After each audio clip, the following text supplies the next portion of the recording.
It all began when I looked into the mirror for the first time and saw something that wasn't supposed to be there. I was never one to trust my own reflection, but that day it was different. My eyes weren't my own. The face staring back at me was contorted, twisted in a way that made me feel sick to my stomach. I should have walked away, should have turned my back on the mirror and gone about my day, but something in me, something dark and primal, told me to stay. It felt like I was being drawn into a vortex, each second pulling me deeper into the abyss of my own mind. And that was when I realized I wasn't just seeing myself anymore. I was seeing the real me, the one buried under years of pretending, of playing the part of a normal human being. But what I saw in that reflection wasn't human, not anymore. It was pure chaos, pure insanity. It smiled, a grin stretching unnaturally wide across the face, its teeth sharp like blades, its eyes burning with a fire that wasn't meant for this world. I remember my pulse quickening as the figure in the mirror. No, not a figure, something far worse. Moved, as if it was alive, separate from me yet inextricably linked to my very being. A voice, my voice, whispered in my ear, and the words it spoke were vile, twisted, dark. "You're not like them," it said, and I couldn't bring myself to argue, because I knew it was right. I wasn't like them. I was better. I was stronger. They didn't see what I saw, didn't feel what I felt. I wasn't like everyone else, and that made me special. That made me powerful. That first encounter with my reflection didn't just unsettle me. It unlocked something within me, something I had buried deep inside for years. I started to change. The first victims came without warning. I had no reason, no clear motive, just an urge, a gnawing hunger that demanded to be satisfied. I didn't plan it, didn't think it through. I just acted. I followed the voices, the whispers in my mind that told me where to go, who to find. They didn't struggle. They never do. People are weak. They don't understand that true power comes from taking, from controlling. And once I had tasted it, once I had taken my first life, I couldn't stop. I needed more. The hunger grew, spread through me like wildfire, until it consumed me completely. Every moment of every day was spent planning my next move, my next victim. I watched them from the shadows, learned their routines, their fears, their weaknesses. They were all so predictable, so easy to manipulate. It was as if the world was a game, and I was the only one who knew the rules. The next few months were a blur of blood and darkness. I left no traces, no evidence. I was careful, methodical, always watching, always planning. But then, something unexpected happened. I began to feel bored. The thrill of the kill, the rush of power, started to fade. It wasn't enough anymore. I wanted more. I needed to make them understand. I needed them to know that I was in control, that they were nothing more than pawns in my game. And that's when I started to leave my mark. Each victim, each kill was an art form. I didn't just take their lives. I twisted them, broke them, molded them into something unrecognizable. I left messages, symbols, things only I would understand. It was my way of saying, I am here, I am everywhere. But still, it wasn't enough. So, I began to hunt differently. I didn't just wait for my next victim to fall into my lap. No, I became more creative. I started to involve the people who cared about them, their families, their friends, because pain isn't just physical. Pain is emotional, and nothing breaks a person faster than losing those they love. I made them suffer, twisted their minds with whispers, forced them to confront their own deepest fears, all while I watched, hidden in the shadows. I became their nightmare, their constant fear, the thing that haunted them in the dark corners of their minds. They couldn't escape me. I was everywhere, and they knew it. And then came the night when it all changed. It was a stormy evening, the kind of night that felt alive with electricity, when I first saw the reflection again. But this time, it was different. This time, it wasn't just me staring back. There was something else. A shadow in the background, lurking just behind my own reflection, watching me. I couldn't move, couldn't breathe. The shadow grew, and with it, something inside me cracked. I saw myself again, but not as I was now, not as the monster I had become. No, I saw the person I used to be, the innocent version of me, the one who didn't know what darkness lay in wait. And for a moment, I felt a pang of regret, a flicker of doubt. But that was fleeting. The moment passed, and the darkness inside me surged forward, crushing that weak part of me. The reflection in the mirror twisted again, and I was staring at myself, but now I was smiling. The real me, the true me, had finally emerged. And with that smile, I knew I was unstoppable. No one could save me. No one could stop me. I was a god in my own twisted reality, and I would tear this world apart to reshape it in my image. And maybe, just maybe, I would leave one last reflection for them to see. One that would show them who I truly am. A creature of madness, of insanity. A psychopath born from the darkest corners of the human soul. And they would never forget. They would never be free.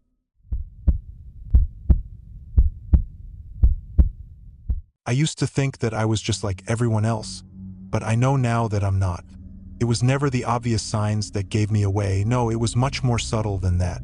It was the small, hidden moments where I felt different, where the world felt slightly out of place, like I was in a constant state of observation rather than participation.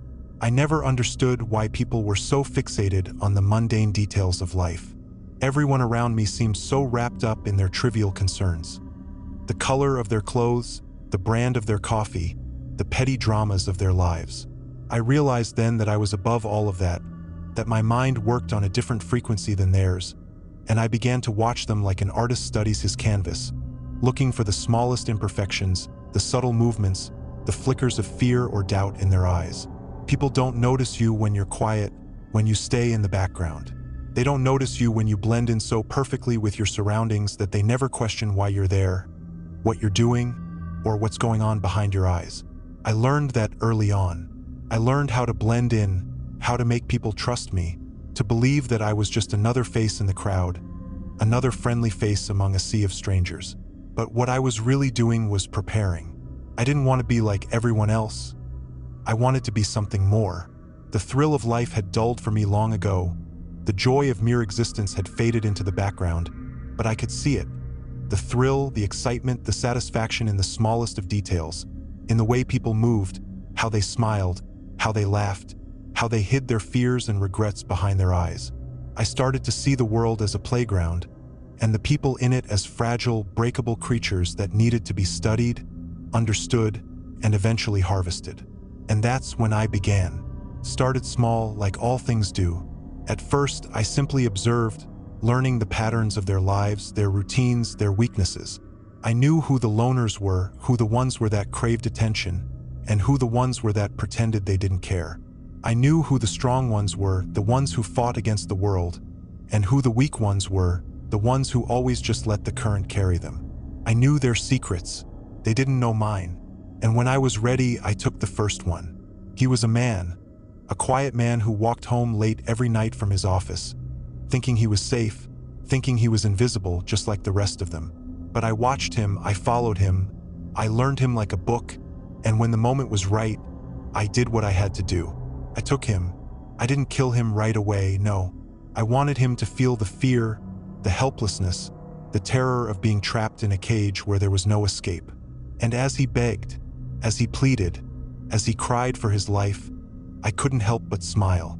It was everything I wanted, everything I dreamed of, to see someone so completely at my mercy. He was nothing, just a pitiful, trembling thing begging for a life he had long since forfeited. And when I was done, when his body was broken and his spirit was crushed, I left him there, in the dark, where no one would ever find him. That was the moment. That was when I knew I had found my purpose. But it wasn't enough, no. It never is. The hunger, the thirst for more, it never stops. I kept watching, kept learning, kept choosing. I became more precise, more meticulous. Each victim was a work of art, a puzzle that needed to be carefully assembled. I found their weaknesses, their desires, their fears, and I used them against them. I made them come to me, made them seek me out, made them fall into my trap. I watched them as they realized they were trapped, as they understood the game we were playing, but it was always too late. They never realized the true nature of their mistake until it was over, and by then it was always too late. But then I wanted more. I wanted the thrill of it, the rush of it, the power that came with taking not just one, but many. And so, I began my harvest. I selected them carefully, like a gardener picking ripe fruit from the tree. I chose those who had the most to lose, those who thought they were untouchable, those who thought they were safe. They were all so confident, so sure that nothing would ever happen to them. They were wrong, and one by one they disappeared. I took them one after another, and with each one, the thrill grew. But it wasn't just about taking their lives. No, it was about control. It was about stripping them of everything they held dear, watching them crumble, watching them beg for mercy, watching them die in the most brutal of ways, and feeling nothing but the purest of joy. The harvest became my obsession, and the more I took, the more I wanted. I needed to feel their fear, to taste their terror, to see the light in their eyes go out as they realized they were nothing. And I started to feel invincible, untouchable. But I made a mistake. You see, even the best of us slip up eventually. I didn't account for the one person who could find me, who could see through my facade. I underestimated them, and when they got too close, when they started putting the pieces together, I panicked. I couldn't afford to be exposed. They had to go just like all the others, but it was different with them. I felt the fear in a way I had never felt it before. They were hunting me, and for the first time, I wasn't the one in control. But I couldn't let them win.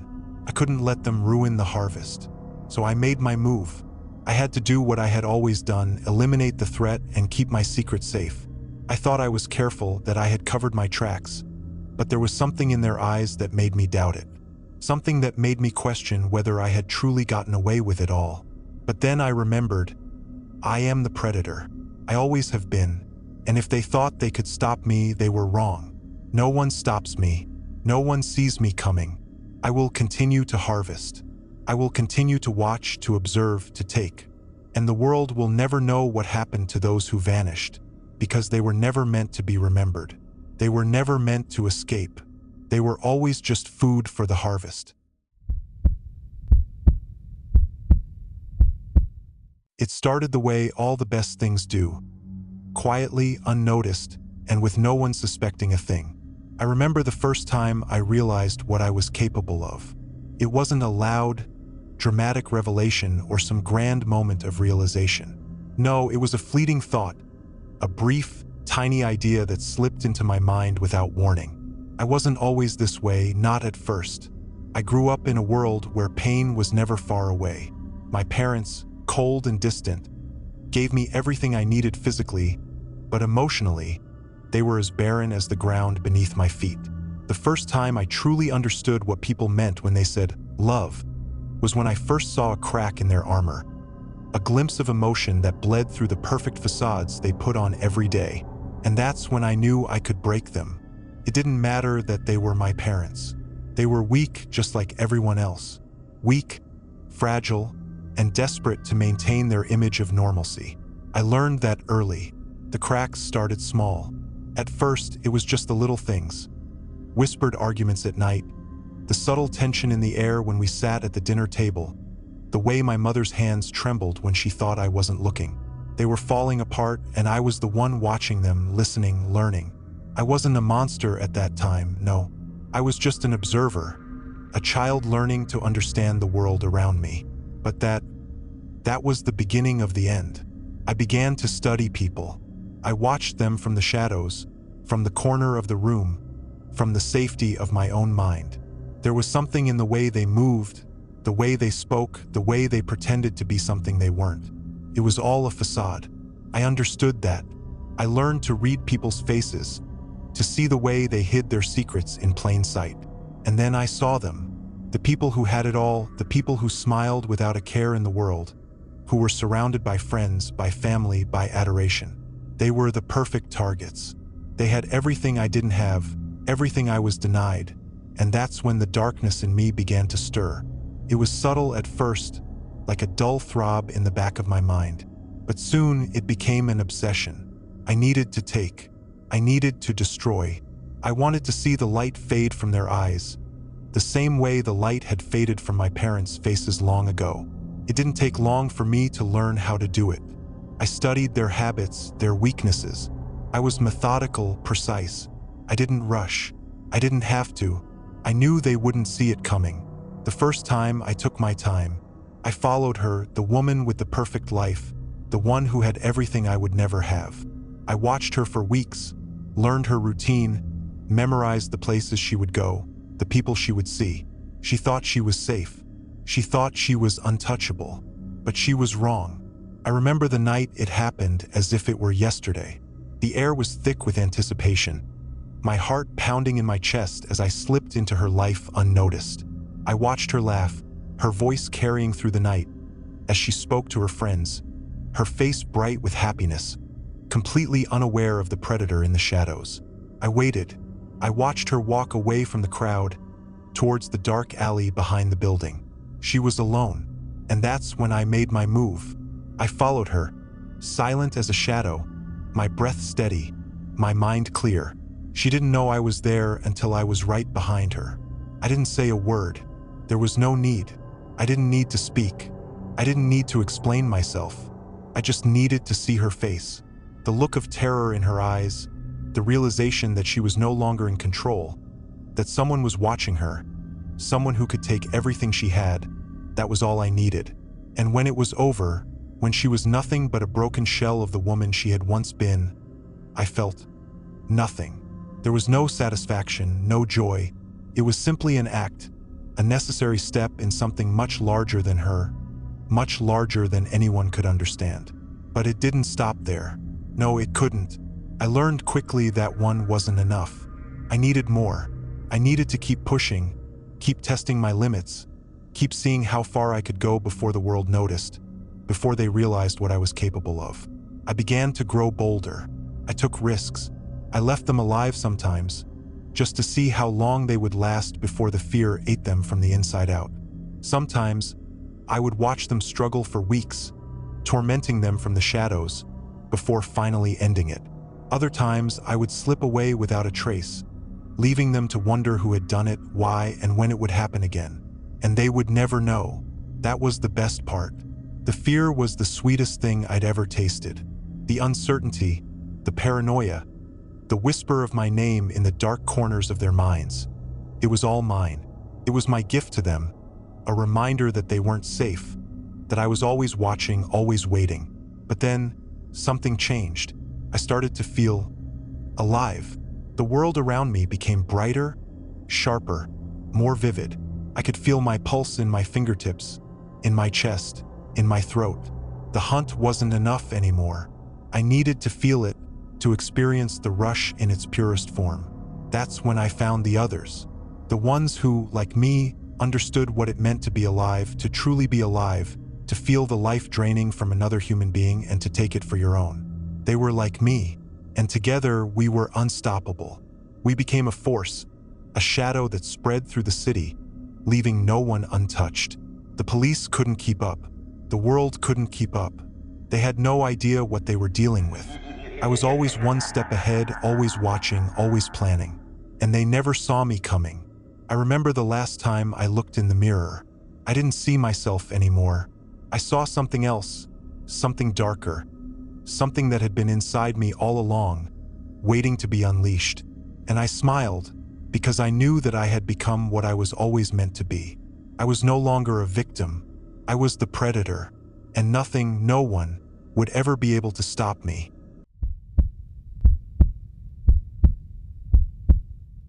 It's strange how the mind works, isn't it? How you can wake up one day and suddenly realize that everything around you, all the faces you see, all the interactions, all the smiles, none of it means anything. I never thought I'd feel like this, but now, I can't stop thinking about it. It started innocently enough, like all things do. A little voice, barely a whisper at first, inside my head. It didn't make much sense. It wasn't a real voice, not like someone speaking to you. But there it was, faint, lingering, calling me, coaxing me with its soft promises. And over time, I began to listen. I had always been different, you see, always standing just a little apart from the crowd. People always assumed I was shy, maybe a little too quiet. But what they didn't know, what they couldn't see, was that my silence was a choice, a carefully crafted mask. What they didn't know was that I wasn't just observing. I was waiting. That voice in my head, that small, barely noticeable murmur, it was the only thing that made sense. And before I knew it, I couldn't ignore it. The whispers grew louder. They started making demands. First, it was small things, nothing too alarming. A misplaced item, a slight change in behavior, nothing that would raise suspicion. But then the voice began to change, grow stronger, more insistent, as if it had its own desires, its own hunger. It began to promise me things: power, control, freedom. If only I would listen, if only I would do what it asked. At first, I hesitated. It didn't seem real, not really. But the more I listened, the more the voice made sense. I could see it now, this quiet truth I had been ignoring for so long. The world was weak, fragile, easily manipulated. People were just puppets, and I was the one holding the strings. The whispers were right. It was all a game. All these people around me, they were nothing but characters in a story I controlled. And soon I started acting on it. The first step was subtle. A harmless lie here and there, small manipulations to test the waters. Nobody noticed. And then the game started to shift. The whispers were getting louder, more urgent. They were telling me to go further, to push the boundaries, to make people bend to my will. And so I did. I found the ones who would be easiest to play with. People who trusted me, who thought I was just like them. They were so easy to deceive. It didn't take much. A few sweet words, a little bit of praise, a subtle suggestion, and they were mine. The more I played, the more I understood. It was like the world was an open book, and I could rewrite it however I saw fit. I was in control now, and the voice was delighted. It wanted more, so I gave it to it. It was like stepping into another world, a world where nothing had consequences, where everything was mine for the taking. But that wasn't enough. I wanted more. The voice told me I had to do more, to break things wide open, to go beyond the small manipulations and into something far darker. It told me to hurt them, to take away their precious illusions, to show them the truth of what I was. And I didn't hesitate. The first time was exhilarating. The fear in their eyes as they realized what was happening, the helplessness in their cries. It was like a rush, like I had finally found something that made sense. Their pain, their fear, it fueled me. It made the voice inside my head roar in approval. And as I watched their lives crumble, as I watched them break down piece by piece, I felt something shift inside me. I wasn't just controlling them anymore. I was controlling myself, shaping myself into something more. I was no longer the quiet observer. I was the one who called the shots. But with power came hunger. The more I took, the more I wanted. The more I manipulated, the more I twisted, the more I saw how easy it was to make them break, to make them bow before me. They were all so fragile, so easily bent, so easily destroyed. But I didn't care. The voice kept whispering, urging me on, promising me even greater rewards. The world was mine, the people were mine, and nothing could stop me. I began to lose track of time, of who I was before, of what I had been. There was only the voice now, only the game. Each person I hurt, each person I controlled, it made me stronger. They were nothing but tools, pawns on a chessboard, and I was the master. But the whispers, they were changing again. They were urging me to take it further, to make the ultimate sacrifice. They told me that in order to fully embrace my power, I had to sever all ties to the past, to everything that made me human. I had to embrace the darkness, the true freedom, the freedom to do whatever I wanted, to take whatever I wanted. The final step was clear. I had to erase them all. The people, the faces, the lives they had built, they meant nothing. They were all just obstacles in my path, obstacles that needed to be cleared away. And so I did it. I watched them fall, one by one, as they begged for mercy, as they pleaded for their lives. But mercy wasn't mine to give. I had no use for it. I watched them break, and I felt nothing but satisfaction. The world was mine now, and I was free. The voice, the whispers, they had led me here, and I was finally whole. But the strange thing is, even now, as I sit here in the silence, I can still hear them. The whispers haven't gone away. They're in my head always. They tell me that the game isn't over, that there are still more to play with, still more to control. And I can't stop. I can't stop because the whispers are a part of me now. And there's nothing left to do but keep playing the game.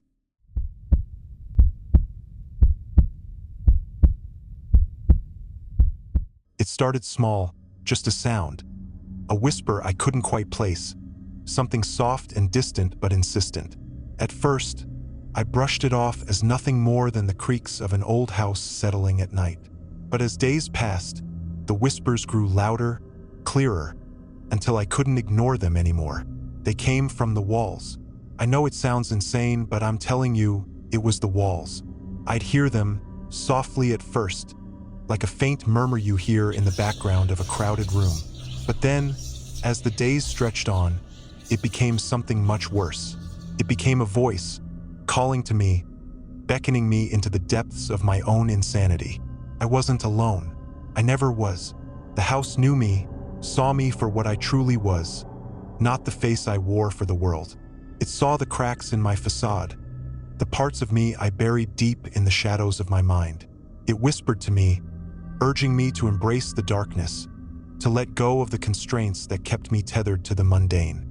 I used to think I was in control of myself, that I could hide my true nature behind a mask. But the walls knew. They always knew. I couldn't ignore them anymore. The whispers were no longer faint.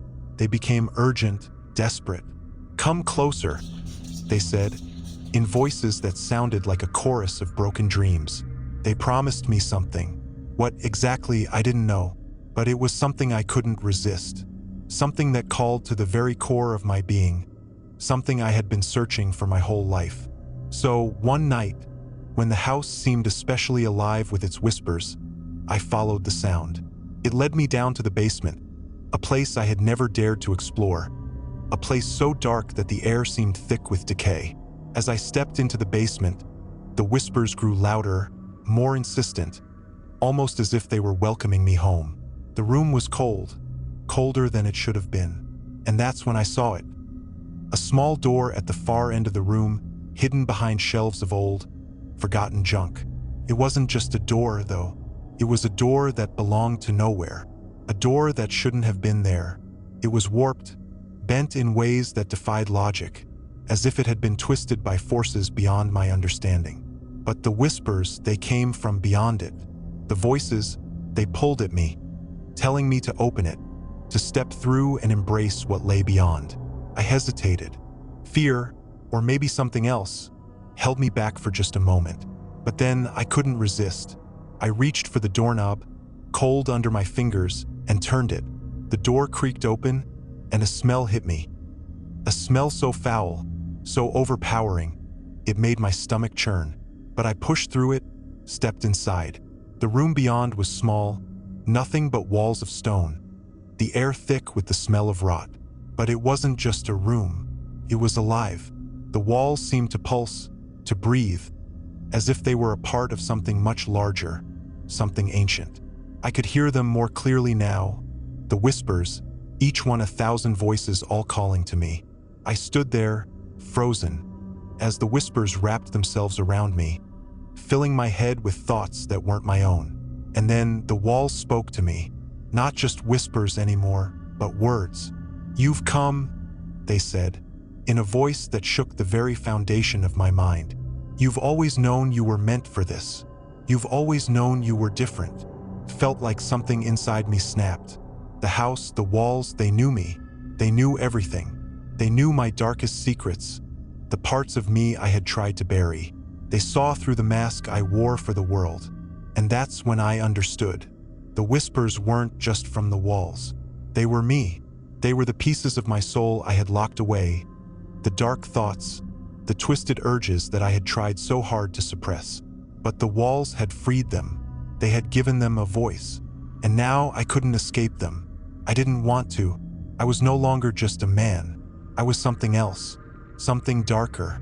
The whispers had opened the door to my true self, the self I had hidden for so long. I was no longer confined by the rules, the expectations of society. I was free, free to do whatever I wanted, free to take whatever I desired. And the whispers, they urged me on. They told me that the world was mine for the taking, that I could be anything, that I could destroy everything. I felt alive, more alive than I had ever felt. I felt the power surge through me as I left that room, the whispers still echoing in my mind, urging me forward, telling me that there was no turning back. The house, the walls, they were my ally now. They were my voice, my power. And the people in my life, they were nothing but obstacles.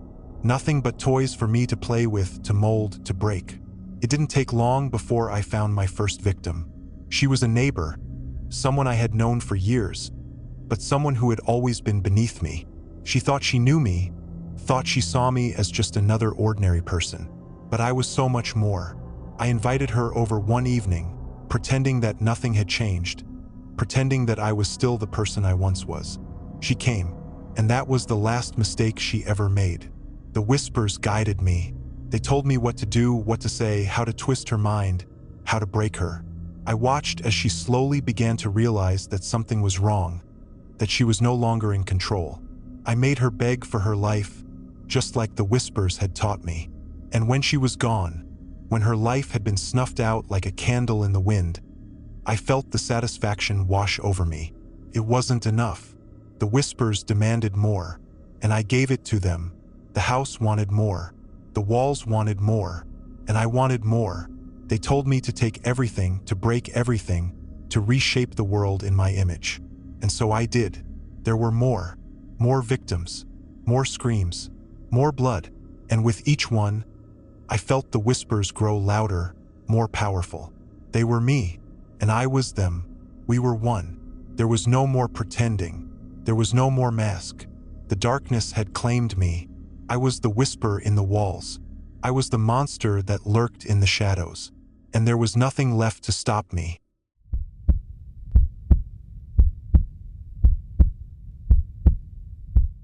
I remember the first time I saw my reflection and realized I was different. It wasn't an epiphany, not some grand moment where the heavens opened up and I saw the light. It was a quiet, creeping realization that slid into my mind like a shadow, inching its way deeper until it consumed me. I had been looking at myself in the bathroom mirror, brushing my teeth, the usual routine that everyone goes through, but something in my eyes changed. It wasn't the reflection staring back at me that was odd. No, it was the way the reflection looked at me. Felt wrong. For the first time in my life, I felt a sense of unease. But it wasn't fear. It was something else, something much darker. My reflection was no longer just an image. It was alive. It was me, but it wasn't. It moved differently, like it was trying to escape the confines of the glass. For a moment, I thought I was just tired, or maybe I'd had too much to drink. But then it happened again. I would look at the mirror, and my reflection would twist, distort, as if it were trying to speak, to tell me something. It started with small things. My smile didn't match the one on my face. My eyes didn't look right. The reflection's movements were slightly off, as if it were trying to mimic me, but failing. But then I understood. The reflection wasn't failing. I wasn't the person I thought I was.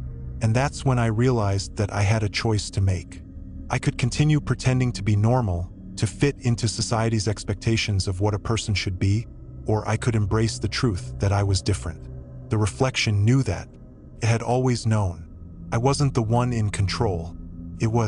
For years, I had lived a life where I played by the rules, where I wore a mask that convinced everyone around me that I was just like them. I had friends, a job, a house, all the things society says you need to be happy, but inside, it was empty. It was all fake, and the reflection knew it, could see through the mask, could see the darkness inside me. The more I stared at it, the more I realized that I wasn't just seeing myself. I was seeing the real me, the version of me that I had buried deep down, the one that I had tried to suppress for so long. The one that didn't care about the rules, the one that saw life as a game to be played, not a test to be passed. And when I looked at that reflection, I knew what had to be done.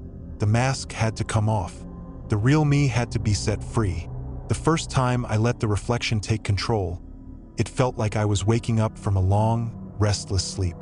I didn't know what I was doing at first, but I could feel the power coursing through me. the hunger that had always been there, just waiting to be unleashed. It was intoxicating. It was everything I had ever wanted. I didn't just want to be in control of my life. I wanted to be in control of everything. I wanted to see the fear in people's eyes when they realized that they were nothing but pawns in my game. I wanted to see them squirm, to watch them suffer, to feel the satisfaction of knowing that I was the one pulling the strings. I wanted to feel alive, and that's when I started. The first victim was easy. It wasn't someone I knew, just a random person off the street, someone who would never be missed. They were weak, fragile, just like the others.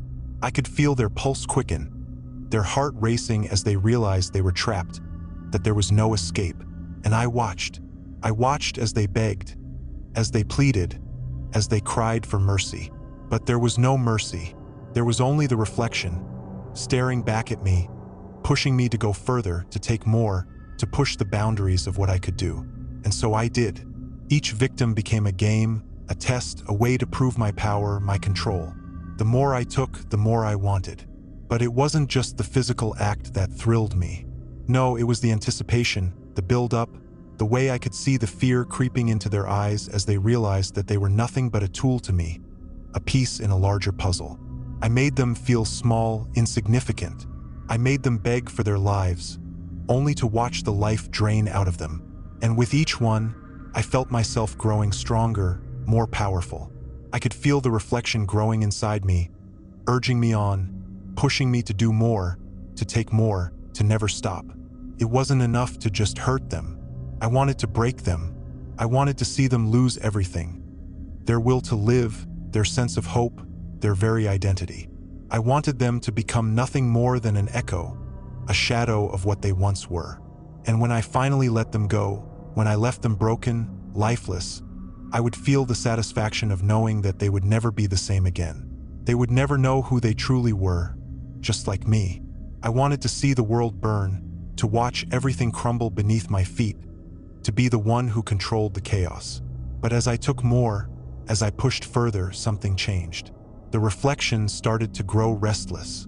It no longer just mirrored my actions, it began to influence them. It started to take on a life of its own, feeding off my darkness, growing stronger with each passing day. And the more it took, the more I could feel myself slipping away, losing myself to the reflection, becoming a mere vessel for its twisted desires. I was no longer the one in control. The reflection had become me. The lines between who I was and who it wanted me to be began to blur. Couldn't stop it. I didn't want to. I was lost, consumed by the very thing I had sought to control. And that's when I realized the truth. The reflection was never just a part of me. It was me. The darkness, the hunger, the need for power, it was all the same thing. I wasn't different. I wasn't special. I was just another vessel for the reflection to use, just another victim in the cycle of destruction. And now, I'm not sure who's in control anymore. All I know is that the reflection is watching, always watching, waiting for the next move. And when it finally comes, when it decides to take the next step, I won't be the one who chooses.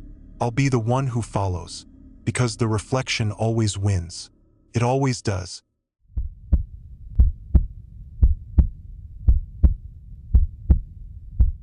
It's strange how easy it is to ignore the truth when it's staring you right in the face.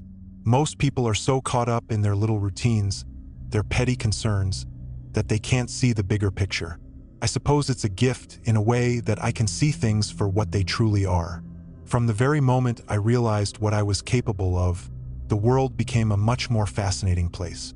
I started as most people do, feeling like I didn't quite belong. Always an observer, never the participant. I would watch others interact, watch them go about their meaningless lives, and I would smile to myself. There was no real connection, not with them, not with anyone. I'd hear them speak, hear their hollow words, and I knew they didn't even understand themselves. But then, I realized something. They're just puppets. The whole world is just a collection of puppets, spinning around on strings, unaware that they are being controlled. And that's when I felt it, the need to pull those strings, to twist them, to see how far I could push them before they snapped. It started innocently enough. I began with small things, just testing the waters. A little lie here, a manipulative word there. I'd smile, listen to their reactions, and marvel at how easily they fell for it. But the real thrill came when I began to dig deeper, when I started to see the cracks in their facades, the raw vulnerability beneath. I'd pick people apart, piece by piece, watching them unravel in front of me. It was like unwrapping a present, the thrill of discovery, the satisfaction of exposing their weaknesses, their fears. And the more I played with them, the more I realized something. I could break them. All of them. I could make them beg, make them plead, and they would never see it coming. It wasn't long before the voice started to speak to me. At first, it was a whisper, just a murmur in the back of my mind, almost like a suggestion. Told me things, told me to go further, to push harder, to stop being so careful. And that's when I started experimenting. I pushed them farther, took them to the edge, and then just when they thought they were safe, I would pull them back, push them further into the darkness. It was exhilarating, but even then, the voice wanted more. It told me to hurt them, to break them, to take it all the way to the end. And I did. I found the ones who were weak, the ones who were easy to manipulate, and I made them suffer. The first one was a test. Someone who trusted me completely, who believed in my kindness, my honesty. I didn't need to do much. A little pressure here, a little twist there, and suddenly they were mine. They cried, they begged, but I wasn't finished. I wanted more. I wanted to see how far I could take them. I wanted to see the fear in their eyes, to hear the panic in their voice. And when I finally broke them, when they were nothing but a shell, I felt this deep, satisfying hunger inside me, and I knew I was only getting started.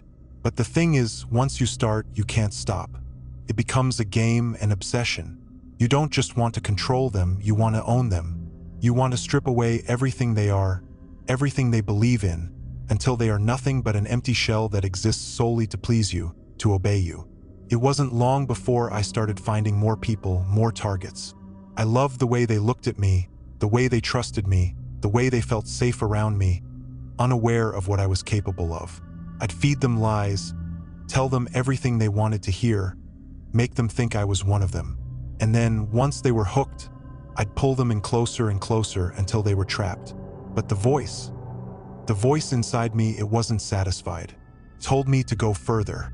It told me to make them hurt, to make them suffer in ways they couldn't even begin to understand.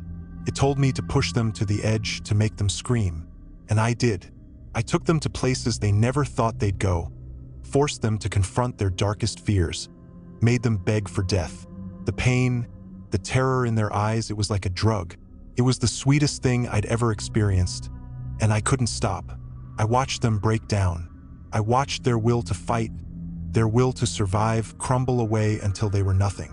I took everything from them, everything they loved, everything they feared, and I left them with nothing but emptiness. But even then, the voice didn't stop. It wanted more, told me I was on the right path, that this was only the beginning. It whispered promises of greater things to come, greater pain, greater power, and I couldn't refuse. The more I did, the more I became addicted to the chaos, to the fear, to the pain. The world became nothing more than a playground, and I was the only player. Every face I saw, every person I met, was just another puppet for me to control, another piece for me to move. Couldn't stop. I couldn't turn it off. It was too satisfying, too intoxicating. And I began to lose track of who I was, of who I had been. The person I used to be was gone, replaced by something darker, something colder, something that could never be undone. The voice had become a part of me, a part of my very soul, and there was no escaping it. I'd become the monster I always knew I was. But there was something else, something darker still. The more I hurt them, the more I took, the more I realized something terrifying. The game wasn't over. There were always more people, always more faces to tear apart, always more lives to ruin. And the voice inside me, it would never stop. It would never be satisfied. And that's when I understood. This was it. This was my life now. I would never stop. Because the only thing I could feel, the only thing that made sense, was the echo of their screams, and the silence that followed.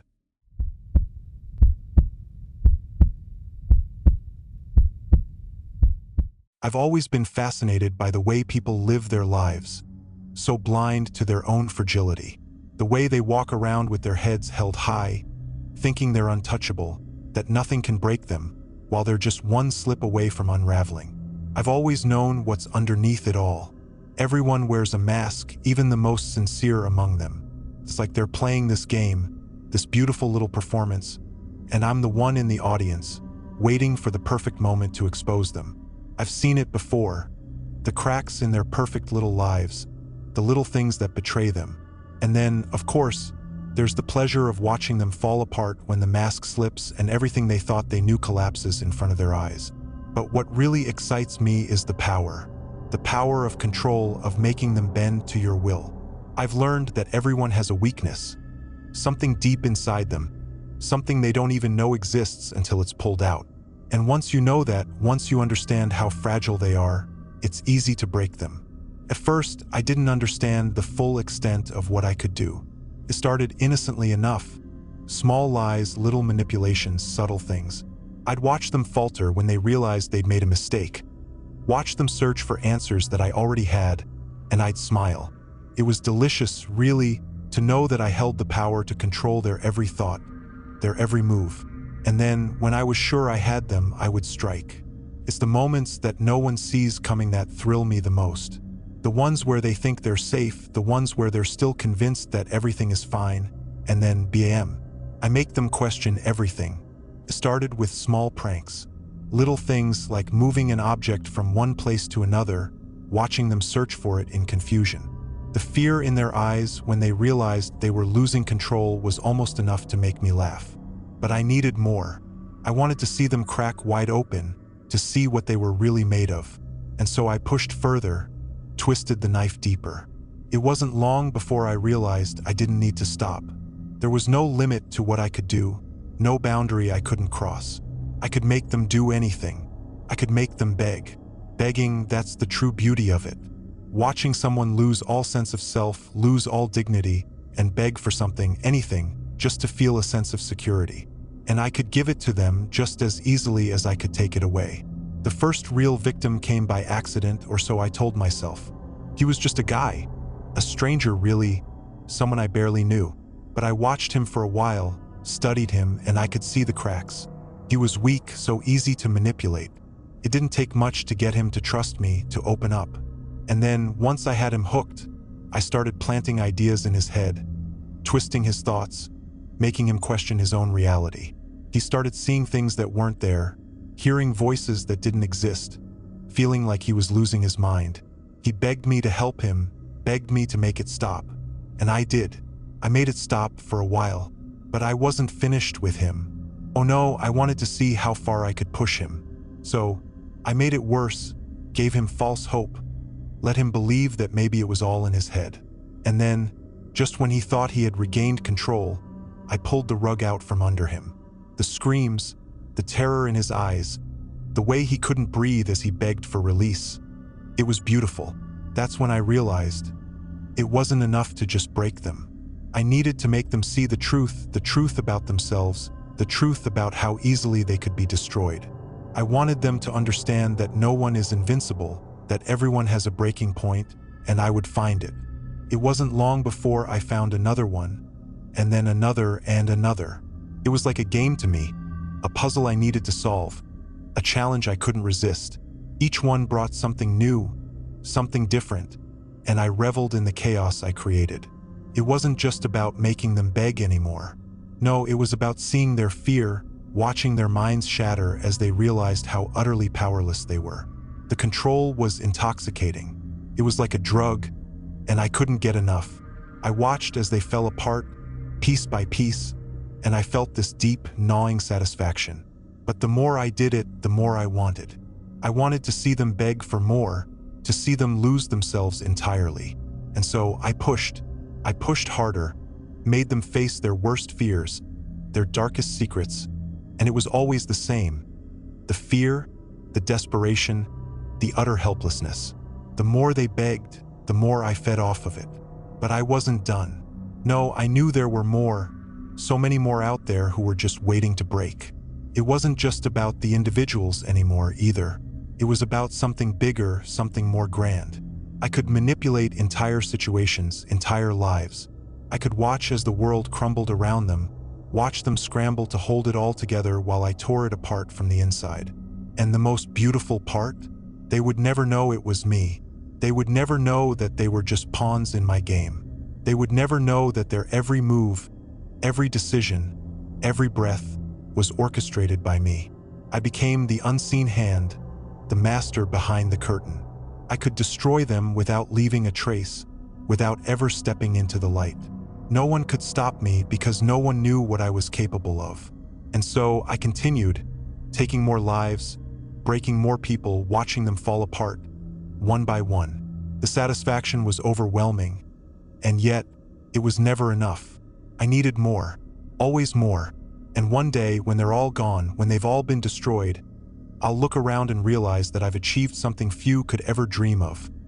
I've made them all disappear, one broken soul at a time, and I'll be the only one left, alone. But it's okay, because I never needed them anyway. All I need is the power to break them, the power to control them, the power to own them. And no one can take that from me. No one ever will.